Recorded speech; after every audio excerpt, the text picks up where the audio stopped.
জন্মসূত্রে নাগরিকত্ব বাতিলে ট্রাম্পের আদেশ খারিজ, থমকে গেল বিতর্কিত অভিবাসন নীতি, রায়ে ক্ষুব্ধ মার্কিন প্রেসিডেন্ট, কংগ্রেসকে পদক্ষেপ নেওয়ার আহ্বান। ইরান যুক্তরাষ্ট্রের প্রতিনিধি দল কাতারে, তবুও হচ্ছে না বৈঠক, শর্ত পূরণ ছাড়া আর কোনো আলোচনা নয়, সাফ জানালো তেহরান, যুদ্ধের জন্য প্রস্তুত থাকার হুঁশিয়ারি।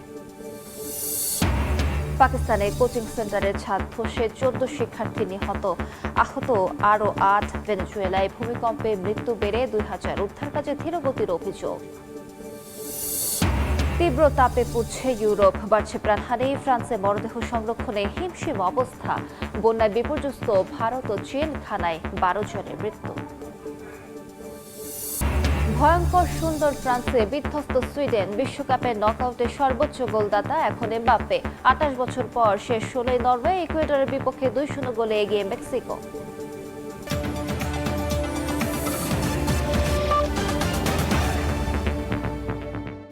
আন্তর্জাতিক সময়ের সঙ্গে আছি আমি আলিশা ইসলাম। অবশেষে জন্মসূত্রে নাগরিকত্ব আইন বাতিলে ট্রাম্প প্রশাসনের আদেশ খারিজ করে দিলেন মার্কিন সুপ্রিম কোর্ট। 6-3 ভোটের রায়ে বহাল থাকল 150 বছরের সাংবিধানিক নজির।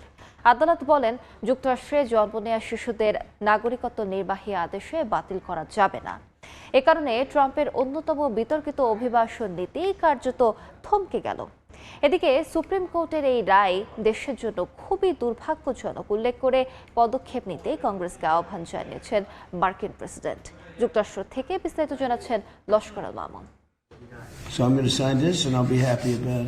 অবৈধভাবে যুক্তরাষ্ট্রে অবস্থানকারী কিংবা অস্থায়ী ভিসায় থাকা অভিভাবকদের যুক্তরাষ্ট্রে জন্ম নেয়া সন্তানদের স্বয়ংক্রিয় নাগরিকত্ব বাতিল করতে চলতি বছরের শুরুতে নির্বাহী আদেশ জারি করেছিলেন মার্কিন প্রেসিডেন্ট ডোনাল্ড ট্রাম্প। তবে সেই আদেশ বাতিল করে 6-3 ভোটে রায় দিয়েছে যুক্তরাষ্ট্রের সুপ্রিম কোর্ট।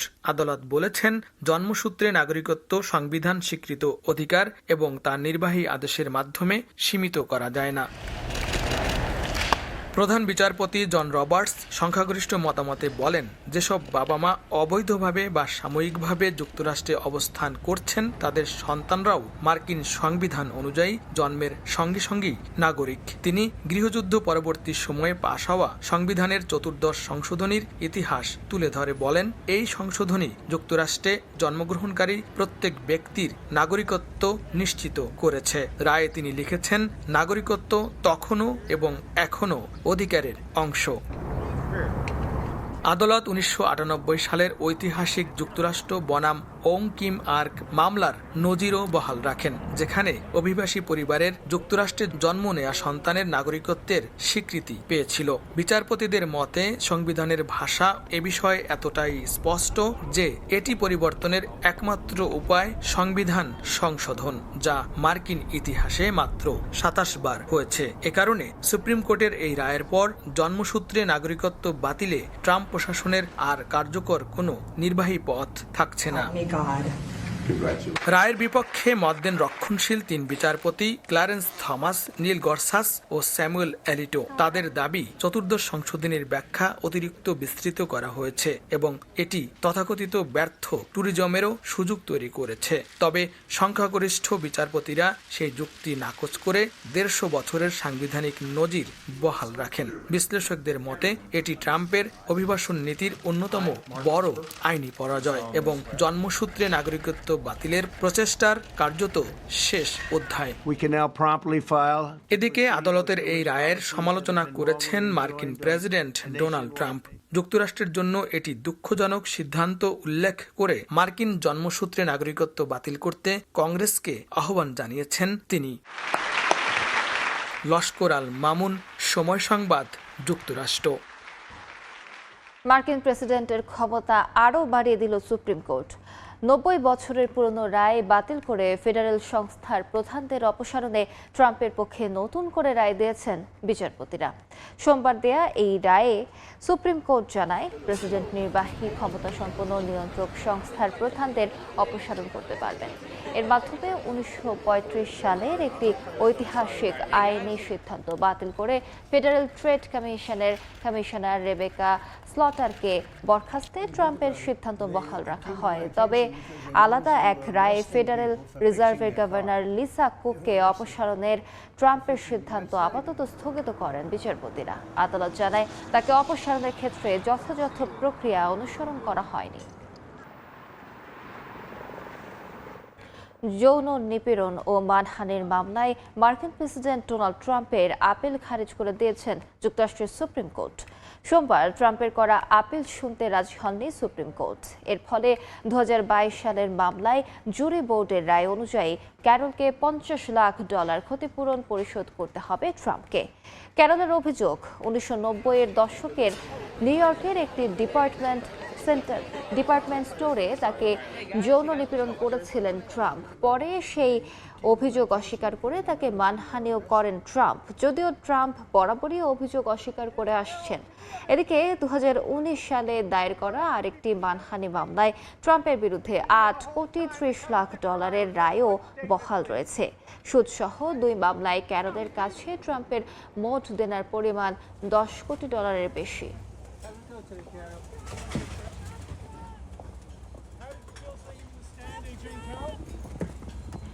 ইরান যুক্তরাষ্ট্র সমঝোতা স্মারক নিয়ে কূটনৈতিক তৎপরতা চললেও কাটছে না অনিশ্চয়তা। আলোচনা এগিয়ে নিতে দোহায় অবস্থান করছে দুদেশের প্রতিনিধি দল। তবে মার্কিন প্রতিনিধিদের সঙ্গে উচ্চ পর্যায়ের বৈঠকের সম্ভাবনা নাকচ করেছে ইরান। চুক্তির শর্ত পূরণ না হলে আর কোনো আলোচনা নয় বলে স্পষ্ট বার্তা দিয়েছে তেহরান। এমনকি ইরান যুদ্ধের জন্য প্রস্তুত বলে হুঁশিয়ারি দেওয়া হয়েছে।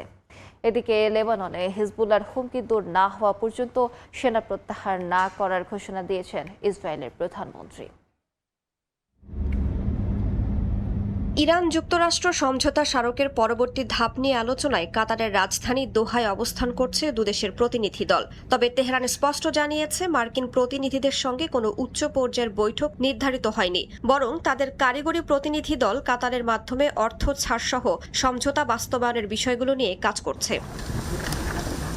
কাতারও জানিয়েছে দুই দেশের কারিগরি পর্যায়ের আলোচনা মধ্যস্থতাকারীদের মাধ্যমে চললেও বর্তমানে কোনো উচ্চ পর্যায়ের সরাসরি বৈঠক হচ্ছে না। কাতারের প্রধানমন্ত্রী শেখ মোহাম্মদ বিন আব্দুর রহমান আল থানি, মার্কিন বিশেষ দূত স্টিভ উইটকফ এবং মার্কিন প্রেসিডেন্ট ডোনাল্ড ট্রাম্পের জামাতা জ্যারেড কুশনারের সঙ্গে বৈঠক করে মধ্যস্থতা অব্যাহত রাখার প্রতিশ্রুতি পুনর্ব্যক্ত করেছেন। তবে সমঝোতা স্মারকের গুরুত্বপূর্ণ শর্ত বাস্তবায়ন না হওয়া পর্যন্ত ইরান চূড়ান্ত কোনো চুক্তির আলোচনায় বসবে না বলে ঘোষণা দিয়েছেন দেশটির পার্লামেন্টের স্পিকার মোহাম্মদ বাঘের গালিবাফ।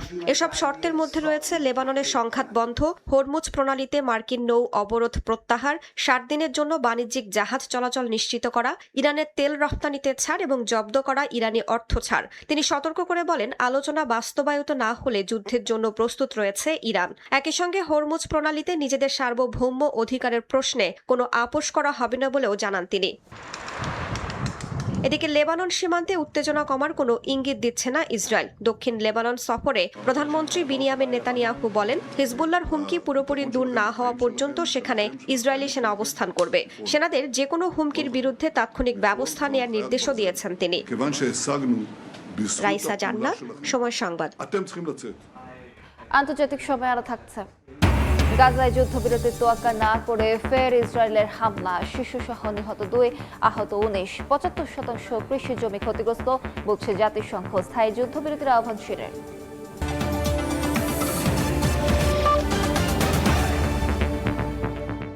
পাকিস্তানের লাহোরে একটি কোচিং সেন্টারের ছাদ ধসে অন্তত 14 শিক্ষার্থী নিহত হয়েছে, আহত হয়েছে 8 জন।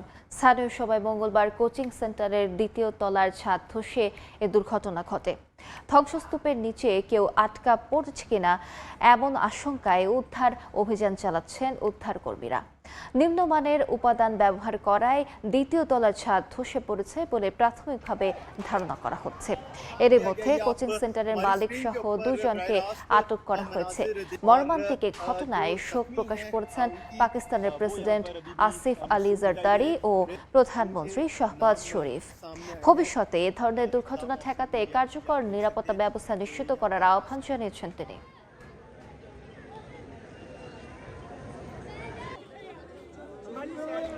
ভেনেজুয়েলায় ভূমিকম্পে মৃতের সংখ্যা বেড়ে দাঁড়িয়েছে প্রায় 2000-এ। এক সপ্তাহ পরও স্বজনদের খোঁজ পেতে অপেক্ষা করছেন হাজারো বাসিন্দা। এরই মধ্যে উদ্ধার কাজে ধীর গতির অভিযোগ করে ধ্বংসস্তূপের নিচে থেকে প্রিয়জনদের উদ্ধারে ভারী যন্ত্রপাতির দাবি করছেন ক্ষতিগ্রস্তরা। স্বাস্থ্যকেন্দ্র গুরুতরভাবে ক্ষতিগ্রস্ত হওয়ায় দেশটিতে চিকিৎসা সেবা ব্যাহত হচ্ছে বলে জানায় বিশ্ব স্বাস্থ্য সংস্থা। এদিকে জরুরি খাদ্য সহায়তা প্রদানে $5 কোটি আবেদন জানিয়েছে WFP। স্বজনদের আহাজারিতে ভারী হয়ে উঠেছে ভেনেজুয়েলার উপকূলীয় রাজ্য লা গুয়েরার আকাশ। প্রিয়জনদের ফিরে পাওয়ার অপেক্ষায় দিন গুনছেন বাসিন্দারা। তবে ভারী যন্ত্রপাতির সংকট আর উদ্ধার কাজের ধীরগতিতে হতাশা প্রকাশ করেন অনেকে। তবু ধ্বংসস্তূপের পাশে অপেক্ষা করতে দেখা যায় স্বজনহারাদের। সময় গড়ানোর সঙ্গে জীবিত উদ্ধারের আশা ক্ষীণ হয়ে আসলেও স্বজনদের ফিরে পাওয়ার অপেক্ষা ছাড়ছেন না অসংখ্য পরিবার।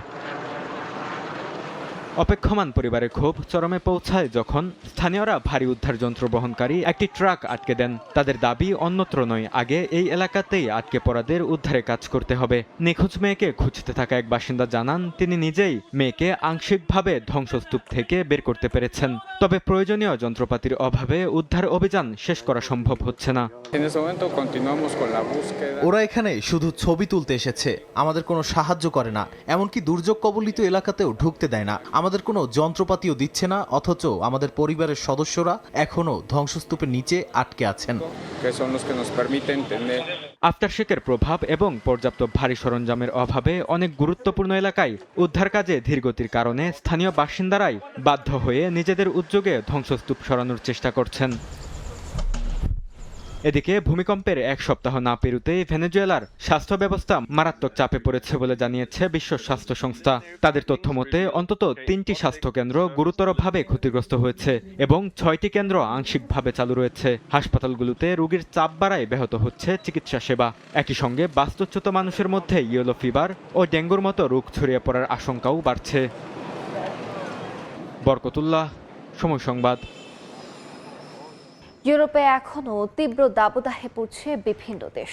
কোথাও কোথাও মানুষকে শীতল রাখতে পানি ছিটাচ্ছে দমকল বাহিনী, কোথাও সৈকতে ভিড় করছেন বাসিন্দারা। ফ্রান্সে গরমে মৃতের সংখ্যা 1000 ছাড়িয়েছে। অতিরিক্ত মৃত্যুর চাপ সামলাতে হিমশিম খাচ্ছেন শেষকৃত্য সেবাদাতারা। হিমঘরে জায়গা না থাকায় অনেকের অনুরোধ ফিরিয়ে দিচ্ছেন তারা। এদিকে প্রচণ্ড তাপপ্রবাহে যুদ্ধক্ষেত্রে হাঁসফাঁস অবস্থা ইউক্রেনীয় সেনাদের। হাঙ্গেরির রাজধানী বুদাপেস্টে প্রচণ্ড গরমে স্বস্তি দিতে ব্যতিক্রমী উদ্যোগ নিয়েছে পুলিশ ও দমকল বাহিনী। হিরোস স্কয়ারে পথচারী ও পর্যটকদের ওপর ছিটানো হচ্ছে ঠান্ডা পানি। রোমানিয়ার ব্রাসোভ ও রাজধানী বুখারেস্টেও তাপমাত্রা থেকে বাঁচতে মানুষ ভিড় করছেন সুইমিং পুল, ফোয়ারা ও ছায়াঘেরা স্থানে। একই চিত্র দেখা গেছে আলবেনিয়ার সমুদ্র সৈকত এবং সার্বিয়ার রাজধানী বেলগ্রেডেও। সবচেয়ে ভয়াবহ পরিস্থিতির মুখে পড়েছে ফ্রান্স। তীব্র গরমে মাত্র কয়েকদিনেই 1000-এর বেশি মানুষের মৃত্যু হয়েছে। পরিস্থিতি এমন যে মরদেহ সংরক্ষণে হিমঘরে জায়গা নেই। শেষকৃত্য সেবাদাতারা বলছেন, পরিবার, বৃদ্ধাশ্রম ও পুলিশ থেকে আসা অসংখ্য অনুরোধ ফিরে দিতে হচ্ছে তাদের। আবহাওয়া অধিদপ্তর বলছে তাপমাত্রা কিছুটা কমলেও পরে তা আবারও বাড়তে পারে। জার্মানিতেও প্রায় 40 ডিগ্রি সেলসিয়াস তাপমাত্রায় নাজেহাল রাজধানী বার্লিনের বাসিন্দারা। দেশটির অধিকাংশ আবাসিক ভবনে শীতাতপ নিয়ন্ত্রণ ব্যবস্থা না থাকায় ঘরের ভেতরই অসহনীয় গরমে কষ্ট পাচ্ছেন মানুষ। আবহাওয়াবিদদের মতে মধ্য ও পশ্চিম ইউরোপ জুড়ে স্থায়ী উচ্চচাপ বলয় এবং উত্তর আফ্রিকা থেকে আসা উষ্ণ বায়ুর কারণে জুনের স্বাভাবিকের তুলনায় অনেক বেশি তাপমাত্রা রেকর্ড হয়েছে। এই তাপপ্রবাহের প্রভাব শুধু সাধারণ জীবনেই নয়, যুদ্ধক্ষেত্রেও পড়েছে। ইউক্রেনের জাপোরিঝিয়া অঞ্চলে অবস্থানরত সেনারা জানান, প্রায় 30 ডিগ্রি সেলসিয়াস তাপমাত্রায় দায়িত্ব পালন কঠিন হয়ে উঠেছে। রাইসা জান্নাত, সময় সংবাদ। বন্যার পানিতে এখনও তলিয়ে চীনের বিভিন্ন প্রদেশ। বাসিন্দাদের নিরাপদ আশ্রয়ে সরিয়ে নিতে চলছে উদ্ধার তৎপরতা। দেশটিতে আরও বন্যা ও খরা দেখা দিতে পারে বলে সতর্ক করেছে আবহাওয়া বিভাগ। পরিস্থিতি মোকাবেলায় উদ্ধার সক্ষমতা বাড়ানোর পাশাপাশি গুরুত্বপূর্ণ অবকাঠামো সুরক্ষার নির্দেশ দিয়েছেন শি জিনপিং সরকার। এদিকে পশ্চিম আফ্রিকার দেশ ঘানায় ভয়াবহ বন্যায় 12 জনের প্রাণহানি হয়েছে। অন্যদিকে আইভরি কোস্টে মৃতের সংখ্যা বেড়ে দাঁড়িয়েছে 20 জনে। গেল কয়েকদিন ধরে বন্যায় বিপর্যস্ত চীন, পানিতে তলিয়ে গুয়াংজু, হিউনান, হুবেই সহ বিভিন্ন প্রদেশ। পানিবন্দী বাসিন্দাদের নিরাপদ স্থানে সরিয়ে নিতে কাজ করছেন উদ্ধারকর্মীরা।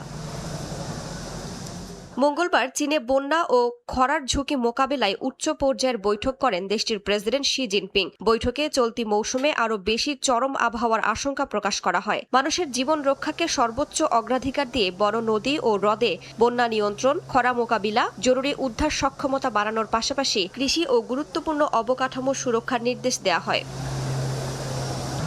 এদিকে ভারতের আসামে টানা বৃষ্টিতে নদীর তীব্র স্রোতে একটি রেল সেতুর অংশ ভেঙে পড়ে। এতে গুরুত্বপূর্ণ কয়েকটি জেলার মধ্যে রেল যোগাযোগ ব্যাহত হয়। পার্শ্ববর্তী অরুণাচল প্রদেশে ভারী বৃষ্টিতে সৃষ্ট আকস্মিক বন্যার পানি আসামের বিভিন্ন এলাকায় ছড়িয়ে পড়েছে। সাময়িকভাবে সেতুর স্তম্ভ রক্ষায় বালুর বস্তা ব্যবহার করছেন স্থানীয়রা।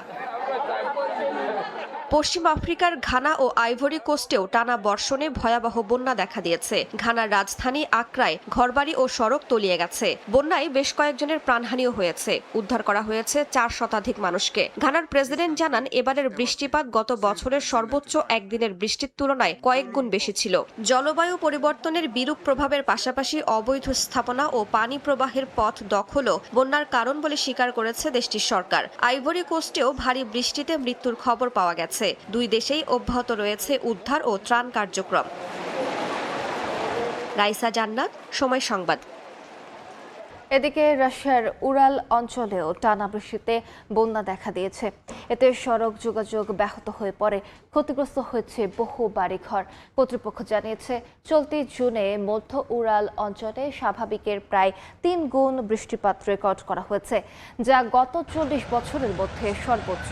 এর আগে সর্বোচ্চ বৃষ্টিপাতের রেকর্ডটি গড়া হয়েছিল 4 দশক আগে।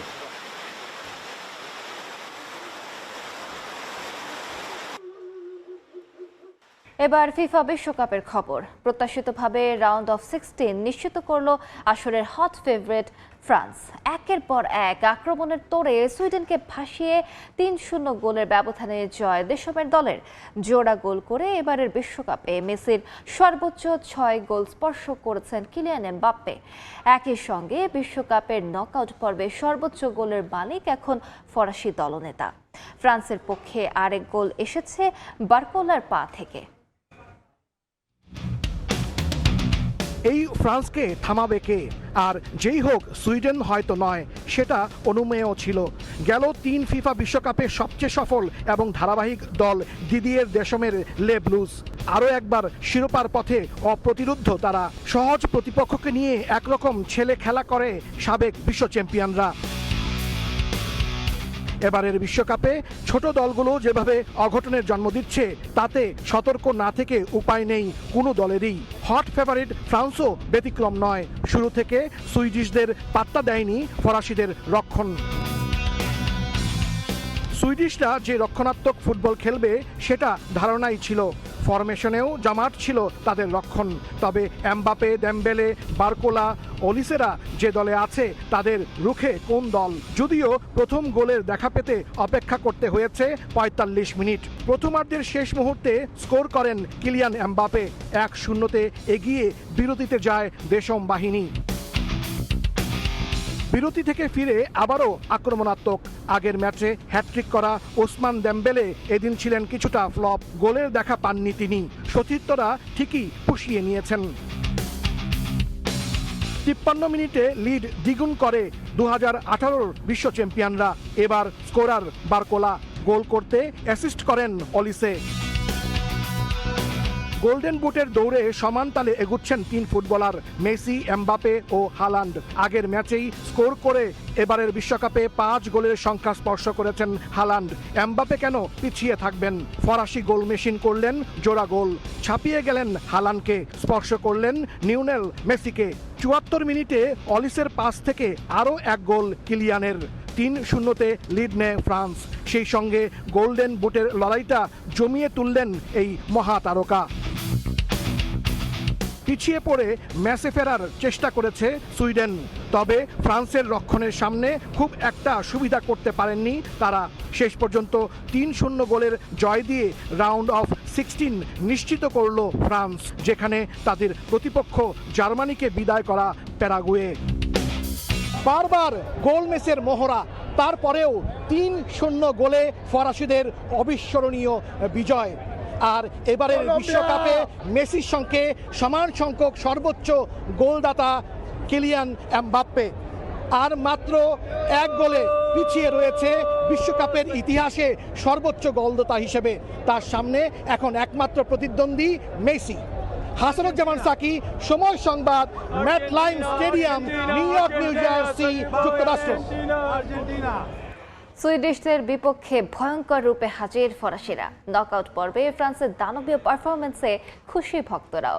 স্থানীয় সময় মঙ্গলবার বিকেলে নিউ ইয়র্ক, নিউ জার্সির মেটলাইফ স্টেডিয়ামে খেলা দেখেন ৮০,০০০ দর্শক। এদের মধ্যে ছিলেন অনেক বাংলাদেশীয়।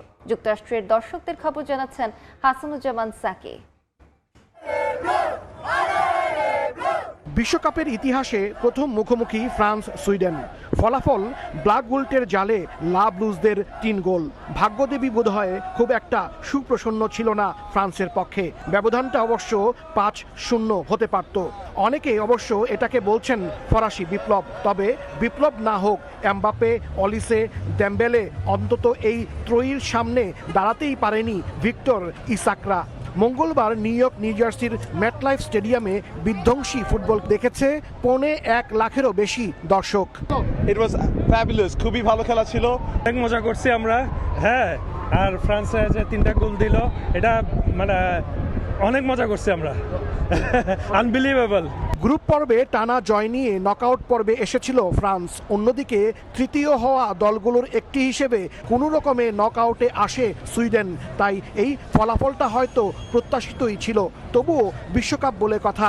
ফেভারিট ফ্রান্সের খেলা দেখতে উৎসব মুখর নিউ জার্সির ইস্ট রাদারফোর্ড। খেলা শেষে তাই এমন তৃপ্তি ফরাসি ভক্তদের চোখে মুখে। হতাশ নন সুইডিশরাও, বিনোদন ভেবে খুশি তারাও।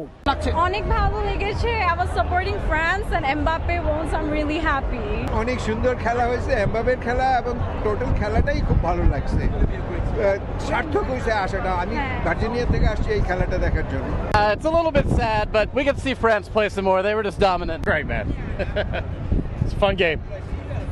Wish we had a better outcome. Round ১৬-র পরবর্তী খেলায় প্যারাগুয়ের মুখোমুখি হবে ফ্রান্স।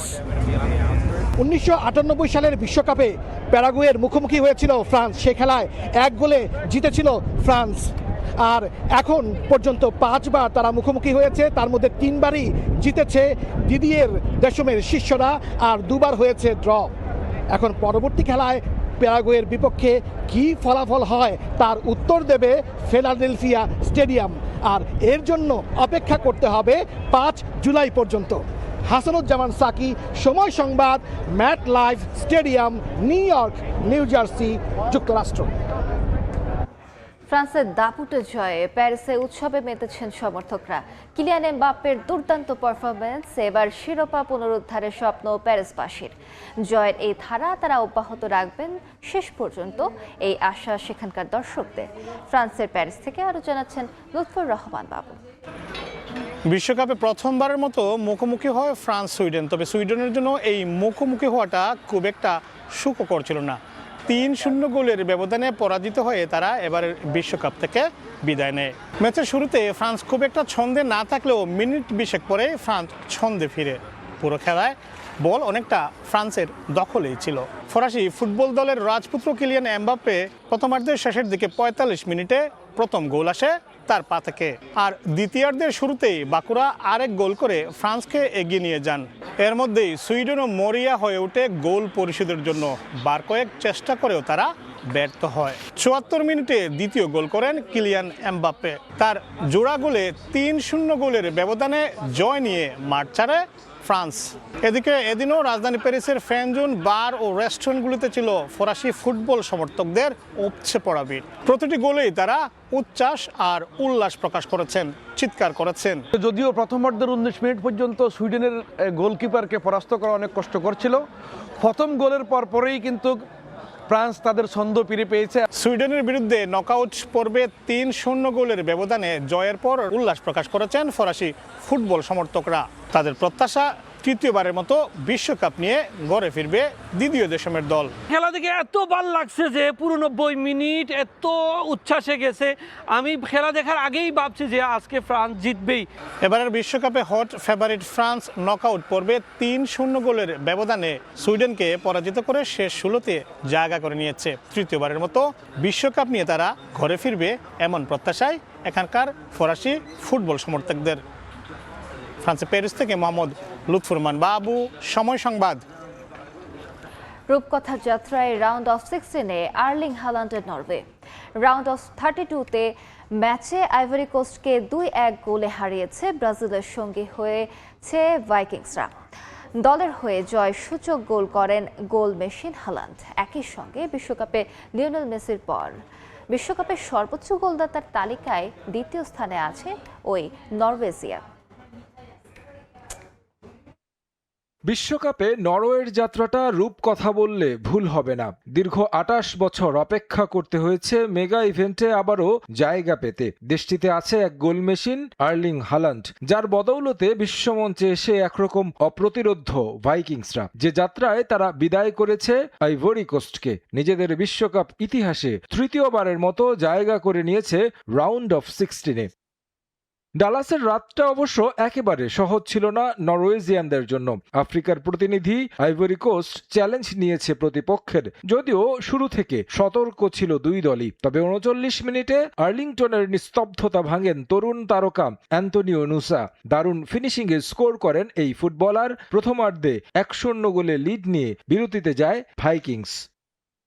আইভরি কোস্টের যাত্রাটাও ছিল দারুণ। বিশ্বকাপের আগে ফ্রান্সকে হারিয়েছিল প্রীতি ম্যাচে, এরপর ইকুয়েডরের বিপক্ষে জয় দিয়ে রাউন্ড অফ 32-তে নকআউট পর্বে তারাও বার্তা দিয়েছিল ভিন্ন কিছুর। আক্রমণে ধার বাড়ায় আফ্রিকার প্রতিনিধিরা। 74 মিনিটে স্কোরশিটে নাম লেখান আমাদ দিয়ালো। সমতায় ফেরে আইভরি কোস্ট।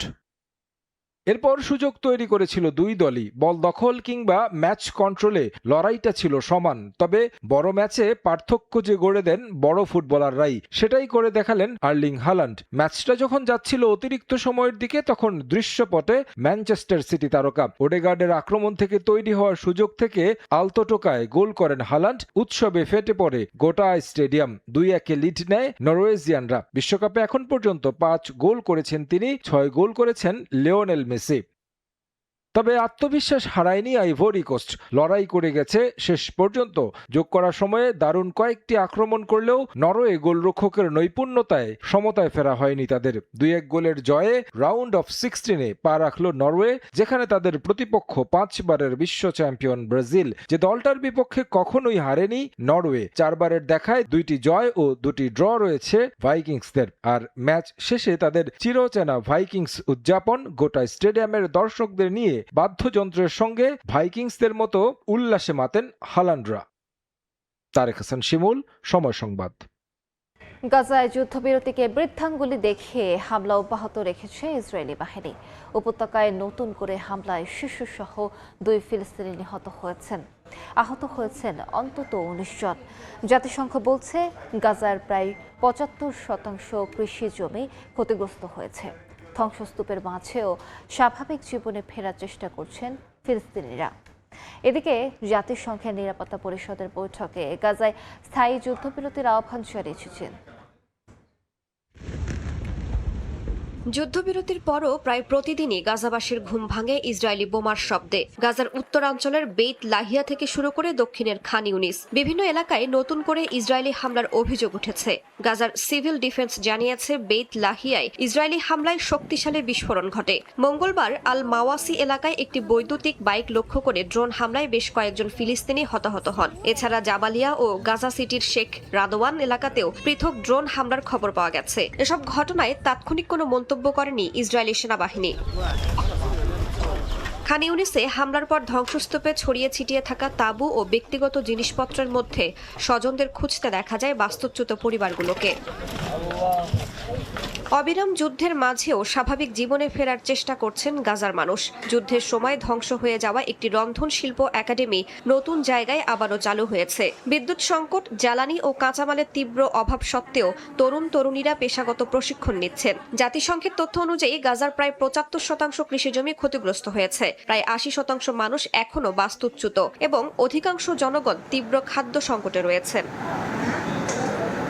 এর মধ্যেই গাজা সীমান্তের কেরেম শালম ক্রসিং এর কাছে নতুন একটি লজিস্টিক সহায়তা কেন্দ্রের ছবি প্রকাশ করেছে মার্কিন প্রেসিডেন্ট ডোনাল্ড ট্রাম্পের বোর্ড অব পিস। তবে এর কার্যক্রম নিয়ে বিস্তারিত কিছু জানানো হয়নি।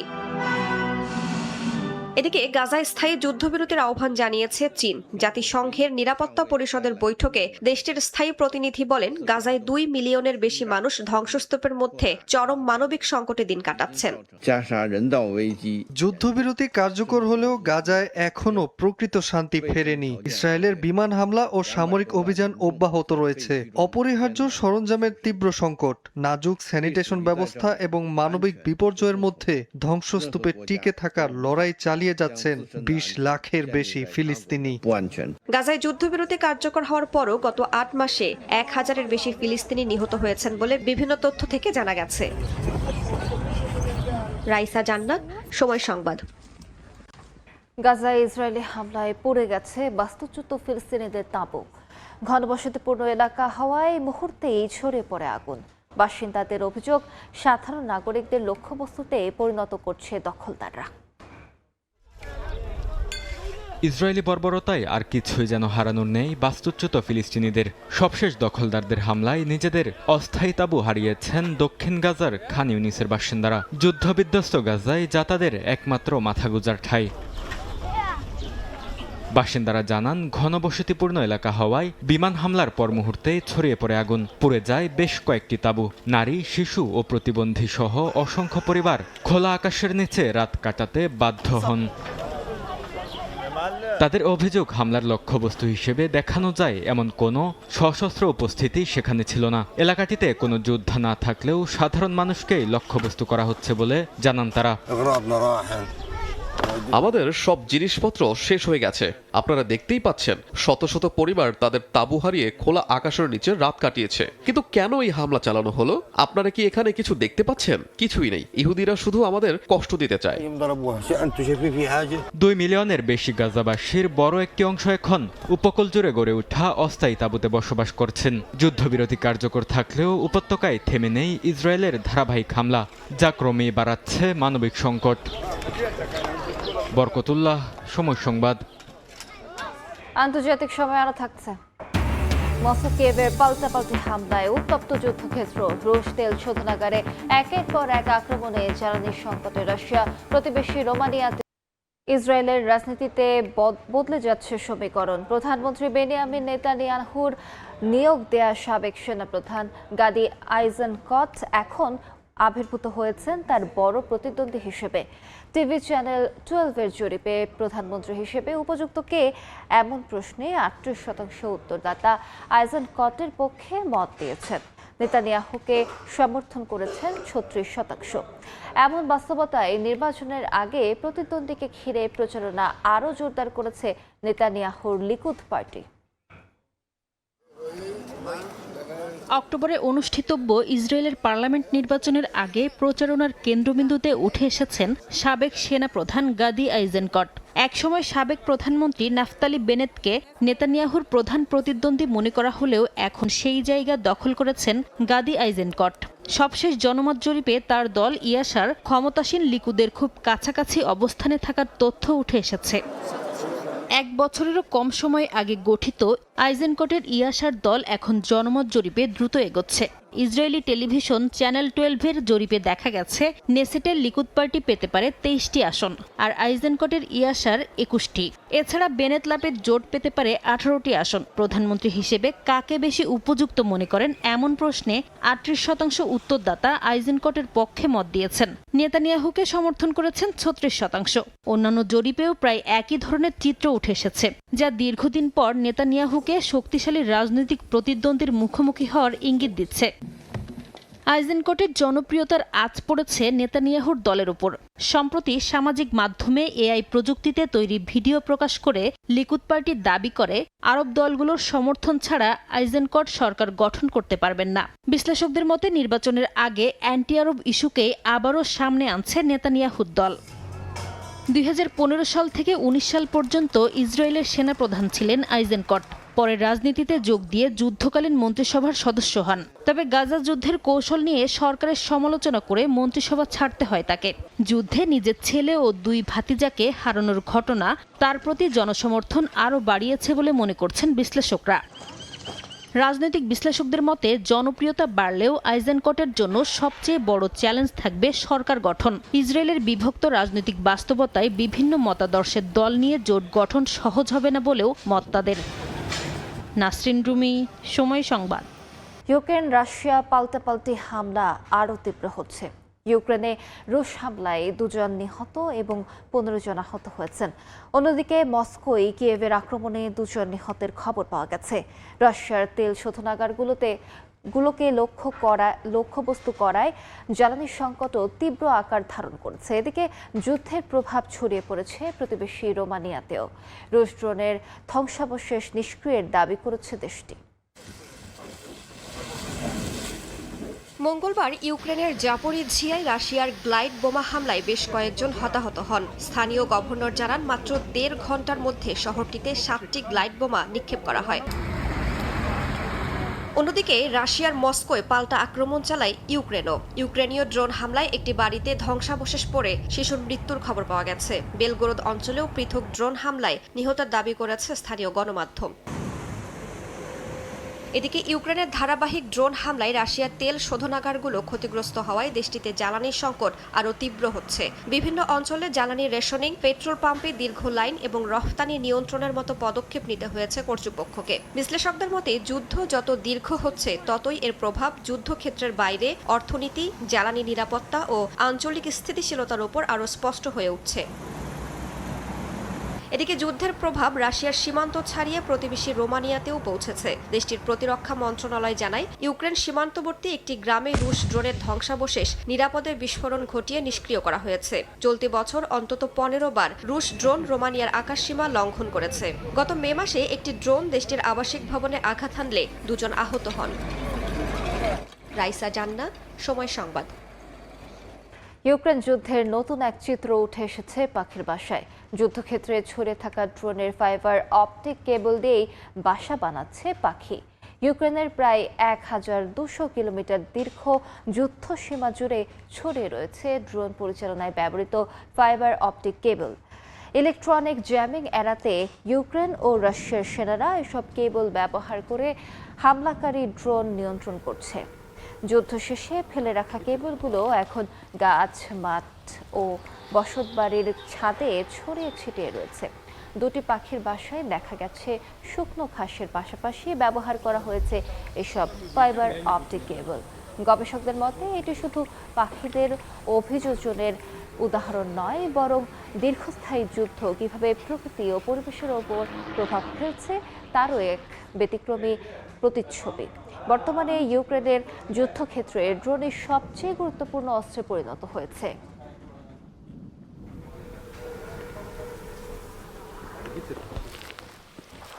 ভূমধ্যসাগর উপকূলে অবস্থিত মোনাকোয় একটি আবাসিক ভবনে বিস্ফোরক হামলায় ইউক্রেনীয় ধনকুবের সহ 3 জন গুরুতর আহত হয়েছেন। সোমবার রাতে ফ্রান্স সীমান্ত সংলগ্ন মোনাকোর একটি আবাসিক ভবনের প্রবেশ পথে এ হামলা চালানো হয়। এতে গুরুতর আহত হন তারা। আহতদের একজন ইউক্রেনীয় ধনকুবের ভাদিম ইয়ারমোলায়েভ বলে জানিয়েছে বার্তা সংস্থা এএফপি। পুলিশ জানায় সন্দেহভাজন ব্যক্তি ভবনের লবিতে একটি ব্যাগ রেখে চলে যাওয়ার কিছুক্ষণ পরেই বিস্ফোরণ ঘটে। সন্দেহভাজন ব্যক্তি হেঁটে ফ্রান্সে পালিয়ে যায়। এদিকে সিসিটিভি ফুটেজের শনাক্তের পর অভিযুক্তকে খুঁজে বের করতে অভিযান জোরদার করেছে 2 দেশের পুলিশ। হামলার কারণ জানতে চলছে তদন্ত। ইবোলার নতুন প্রাদুর্ভাব আফ্রিকার অর্থনীতিতে বড় ধাক্কা দিতে পারে বলে সতর্ক করেছে জাতিসংঘ। মঙ্গলবার সংস্থার এক প্রতিবেদনে বলা হয়েছে, ইবোলা পরিস্থিতি নিয়ন্ত্রণে আনা না গেলে আফ্রিকার অর্থনীতিতে প্রায় $3.6 বিলিয়ন ক্ষতি হতে পারে এবং হারিয়ে যেতে পারে 3,28,000-এর বেশি কর্মসংস্থান। জাতিসংঘ সতর্ক করেছে, এই স্বাস্থ্য সংকট দীর্ঘমেয়াদী উন্নয়ন সংকটে রূপ নিতে পারে। চলতি বছরের 15 মে থেকে কঙ্গোয় শুরু হওয়া বান্ডিবুগীয় ধরনের ইবোলা প্রাদুর্ভাবে এখন পর্যন্ত 1,307 জন আক্রান্ত এবং 377 জনের মৃত্যু হয়েছে। এই ধরনটির জন্য এখনও অনুমোদিত কোনো টিকা বা নির্দিষ্ট চিকিৎসা নেই। এরই মধ্যে উগান্ডাতেও কিছু সংক্রমণ শনাক্ত হয়েছে। বিশেষজ্ঞরা আশঙ্কা করছেন, এটি দক্ষিণ সুদান ও রুয়ান্ডা ও অ্যাঙ্গোলা সহ প্রতিবেশী দেশগুলোতেও ছড়িয়ে পড়তে পারে। গ্রিসের রাজধানী এথেন্সে 4 তলায় একটি আবাসিক ভবন ধসে পড়ার ঘটনা ঘটেছে। স্থানীয় সময় মঙ্গলবার এথেন্সের পেট্রালোনা এলাকায় এই ঘটনা ঘটে। প্রথমে 4 জন আটকা পড়েছেন বলে আশঙ্কা করা হলেও পরে তাদের সবাইকে জীবিত উদ্ধার করা হয়। তবে ধ্বংসস্তূপে আরও কেউ আটকে আছেন কিনা তা নিশ্চিত হতে উদ্ধারকারী দল অনুসন্ধান চালিয়ে যাচ্ছে। উদ্ধার কাজে প্রশিক্ষিত কুকুরও ব্যবহার করা হচ্ছে। দুর্ঘটনার কারণ এখনও নিশ্চিত নয়। তবে দমকল বিভাগ জানিয়েছে, ভবনটির পাশে একটি নির্মাণাধীন ভবনে খনন কাজ চলছিল। এ সময় প্রয়োজনীয় সাপোর্ট ব্যবস্থা নেওয়া হয়নি বলে স্থানীয় বাসিন্দাদের অভিযোগ। এরই মধ্যে নির্মাণ কাজে জড়িত কয়েকজন ঠিকাদারকে আটক করেছে কর্তৃপক্ষ। সিন্ধু পানি বন্টন চুক্তির বাস্তবায়ন নিয়ে নতুন করে ভারতকে হুমকি দিয়েছে পাকিস্তান।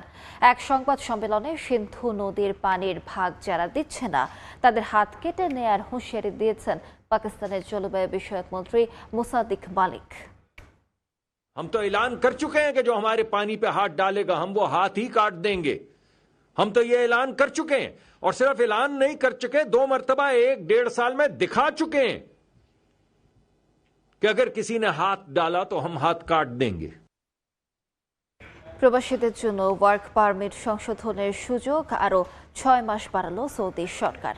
দেশটির মানব সম্পদ ও সামাজিক উন্নয়ন মন্ত্রণালয় HRSD জানিয়েছে, ওয়ার্ক পারমিট সংক্রান্ত জটিলতা নিরসনের সময়সীমা বাড়িয়ে করা হয়েছে 2026 সালের 31 ডিসেম্বর পর্যন্ত।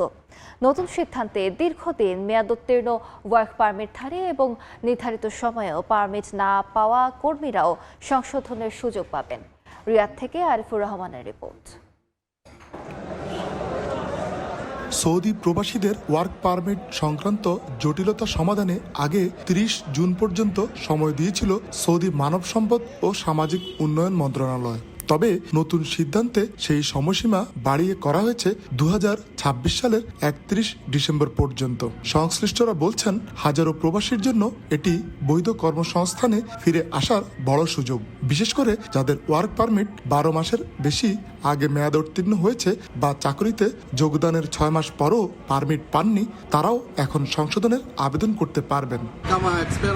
আজকে শেষ হওয়ার তারিখ ছিল, কিন্তু সরকার আমাদের জন্য একটা সুন্দর সুখবর দিয়েছে যে সেটা ডিসেম্বর পর্যন্ত এক্সটেন্ড করা হয়েছে, যা আমাদের জন্য অনেকটা স্বস্তির খবর। যারা পার্সোনালি আকামা বানায় নাই তাদের জন্য আকামা করার আবার সুযোগ রাখছে ডিসেম্বর পর্যন্ত। যদি সেই পর্যন্ত না বানায়, সৌদি সরকারের হয়তোবা শাস্তির কোনো ব্যবস্থা আছে, সেটা করতে পারে। নিয়োগকর্তার গাফিলতি, প্রশাসনিক জটিলতা কিংবা দালাল চক্রের প্রতারণার কারণে বহু বাংলাদেশি প্রবাসী দীর্ঘদিন ধরে বৈধ কাগজপত্রের সংকটে রয়েছেন। অনেকেই কফিল না পেয়ে কাজ হারিয়েছেন, আবার কেউ কেউ মানবেতর জীবনযাপন করছেন। এমনকি খোলা আকাশের নিচে কিংবা মসজিদের চত্বরে রাত কাটানোর ঘটনা ঘটছে।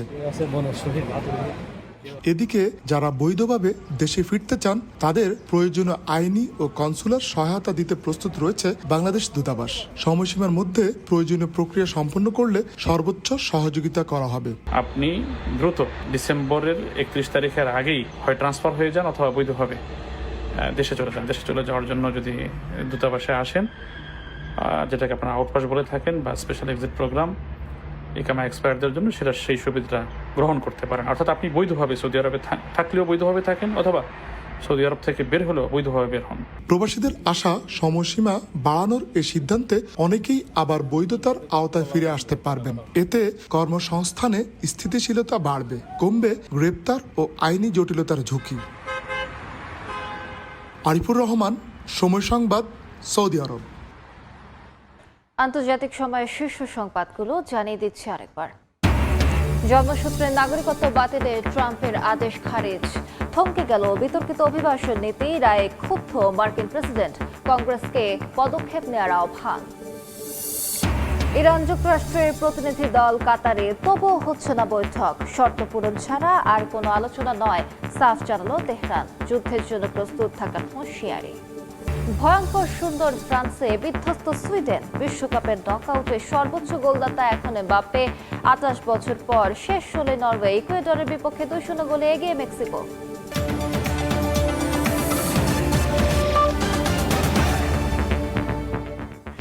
এই ছিল আন্তর্জাতিক সময়। দর্শক, বিশ্বকাপ ফুটবলের মহাযজ্ঞ সরাসরি সম্প্রচার করছে সময় টেলিভিশন। দেখতে চোখ রাখুন সময়ের পর্দায়। এরপর সকাল 10টার সময় সংবাদ নিয়ে আসছি কিছুক্ষণ পর। সঙ্গে থাকুন সময়।